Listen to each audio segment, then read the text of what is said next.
All right, welcome back. This is our final new topic of Chapter 3, and we'll have finished our introductory look at statistics, reviewing over what we've done together in this time, obviously collecting data and organizing it, and then we focused on mean, median, modes, and basic processing things, using some arithmetic to come up with representatives and understand the data in the group better. Then we focused on how to present the data. We use histograms and box and whisker plots, and most recently we did cumulative frequency graphs. Each of those different tools were able to give us different types of insights as to what was going on in data and to highlight certain aspects of data. Today we're going to sort of change gears a little bit. What we're going to be doing is we're going to be taking a look at events that are taking place where we can measure more than one thing about the data inside it. This is called bivariate. That means two variables. Bi is two in this case. So bivariate data is two variable data, and we're going to see if we're going to begin to explore links between them. You know, how connected are they? How predictable are the two different things that we're measuring? Considering that if we know one, that we might know something more about the other. So let's take a look here and watch out. Lots of GDC uses in this topic. So let's move forward here, and we're in the bivariate data. You can see for yourself, we're right near the end of this chapter. Bivariate data is two variables. Univariate, that's where we've been prior to today, is only one variable. Now, one variable data can have frequency tables. Bivariate data cannot. What we do is we're going to take the two different things we're measuring about a data set, the data entry, and they have to be listed side by side. There's no such thing as frequency. What we're going to end up doing, though, is we're going to be taking a stab at measuring or identifying correlation. How closely related are they? And in what ways are they related? Here's an example, a little teaser example to get us started. So we're at a tournament with young athletes, and they're chucking the discus around the yard. And so what we're going to do is we're going to take a look at each successful discus throw, and we're going to compare the age of the athlete to how far it went to see, are these likely connected? Now, you may have an idea about that before we're going in, but what we want to do is we want to quantify it, to better understand it, to make predictions about the future, or to interpolate to find trends that lie within the data that might not be obvious to us. So let's see, there's going to be 12 different participants here. The letters A through L is the first to the 12th letter of the alphabet.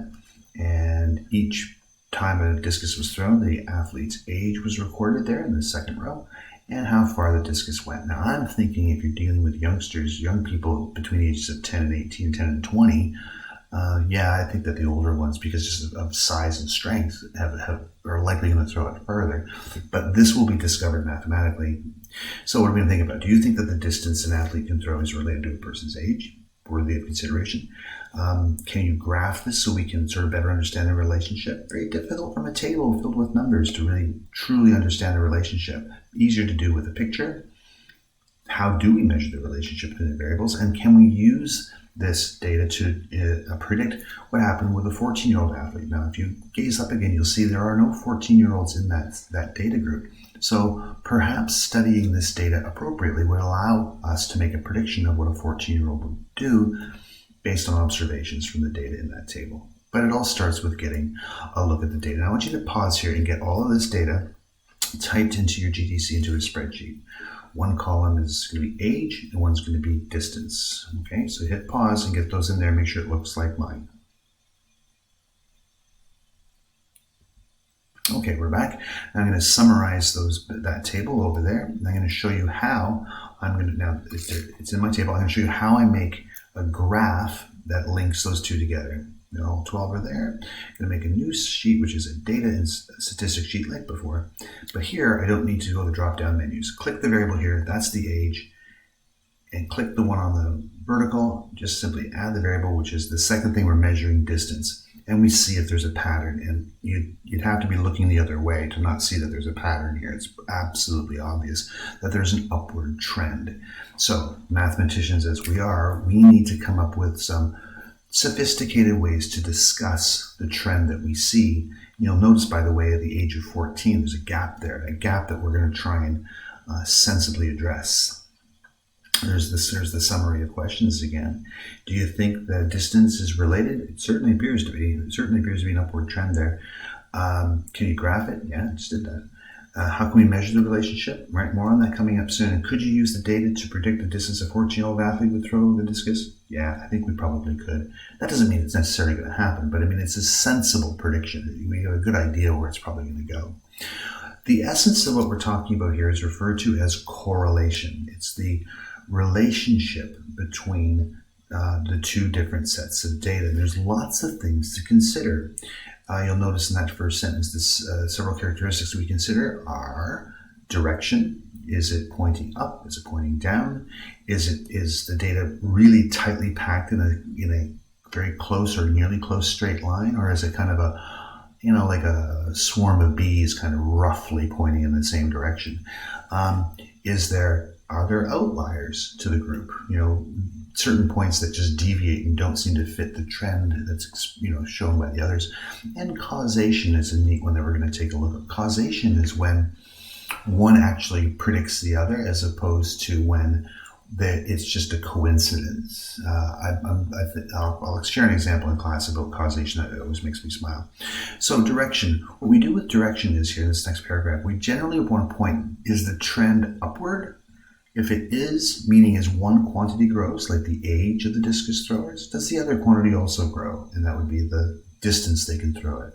And that seems quite sensible here. But not all, and in those cases we say that the correlation is positive. And that kind of is indicative of the fact that this line here has a positive slope to it. So there's a positive, one quantity grows, the other one grows. Not always is that true. Sometimes you're going to have negative correlation or a downward trend. For example, the number of hours people spend playing video games, perhaps this is what happens with their test scores. They go down, or the amount of hours that you spend in the gym would cause your weight to go down. It's not always a negative. Being negative correlation to me, it's a negative in your life. It just means that as one grows, the other one diminishes. And then, of course, there's the no correlation. There's no apparent direction that the data is pointing its way toward, and so we just say that there's none that's seemingly apparent, so we just say no correlation.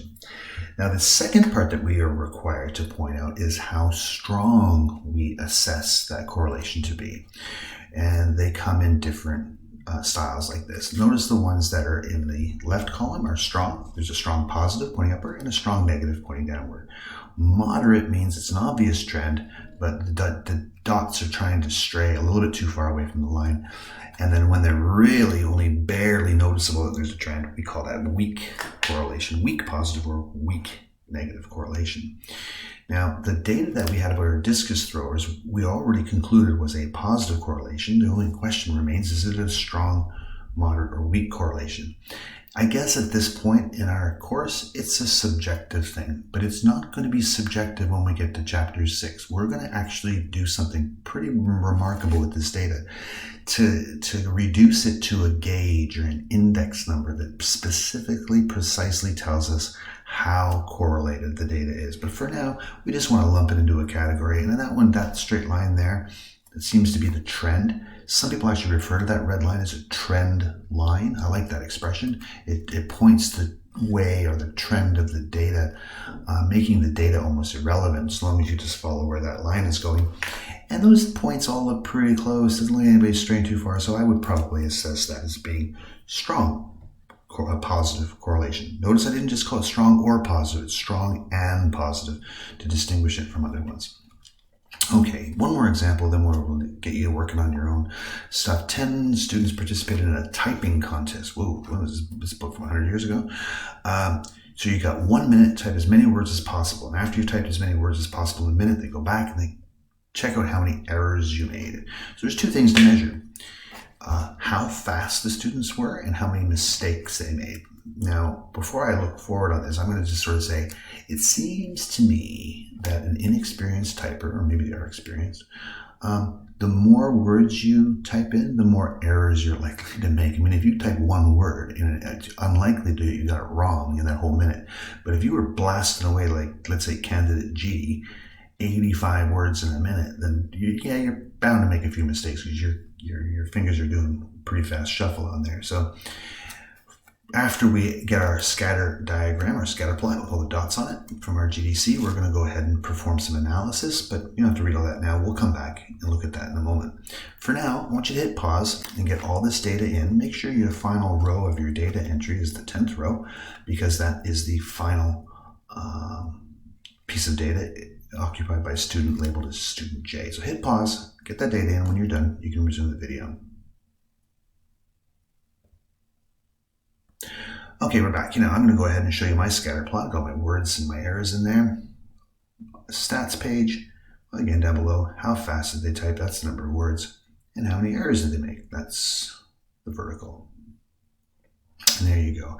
Again, a seeming positive trend here. I predicted that might happen. The more quickly you type, the more chance you're going to make a mistake. And that's really all it is. Now, all the rest of it comes from us looking at that graph and interpreting what we see. Positive correlation, I would say for sure. Strong? I don't know. More on that coming up. So I'm going to take a screen capture of that video screen and put it here so I can sensibly look at it. I don't need my table of values anymore, but I'm going to bring those questions back. Okay, check. Draw a scatter diagram. Did that. There it is right there. And on an exam, you might be given one already and not asked to make one, but just to provide the analysis. Let's see, what else do we have here? Name the student. Name the student. So we go to A, B, C, or D, or whatever. Who is slow but accurate. All right, slow would mean not many words typed. That would be down this one. But accurate means not many errors made. So I think this one down here, I'm going to go ahead and flag that one up. Slow but accurate. Green rectangle, green rectangle. This is the one that typed 20. I think that's candidate C, or student C. He seems to be the slowest but most accurate student. Okay, hit pause and see if you can answer this next one. Fast student, fast typer, but very inaccurate. Okay, I'm thinking fast is many, many words over here, and errors, lots of errors. So probably this one over here. What do we get here? I think fast, it's going to be probably this candidate G here. It looks like, yeah, definitely right on the 30 line for errors and halfway between 80 and 90 for, yeah, so that's your guide right there. An outlier, all right, that's someone who doesn't seem to fit the trend, and this one here definitely doesn't seem to fit the trend. I'm going to say that is probably, which one here? 35 type words typed, 27 mistakes. You can get confused here because you see these two dots here are aligned with one another. Make sure you don't just consider one direction, the word's direction axis. We got to consider the other one as well, because there's E, and E is not a student at all, like I. Describe the direction and strength of the correlation. I think there's certainly a positive correlation because the line points upward, but that the dots, they're not like really perfectly in line. That outlier kind of, shakes things up. I would probably assess it as being moderate. And if you can defend your point of view sensibly, then you'll get benefit of the doubt. And lastly, is the data linear? I would say absolutely yes, it is. Okay, lots of time to practice this now. 3H, this is the biggest section of our chapter. Lots to do. And let's make sure we use our time sensibly.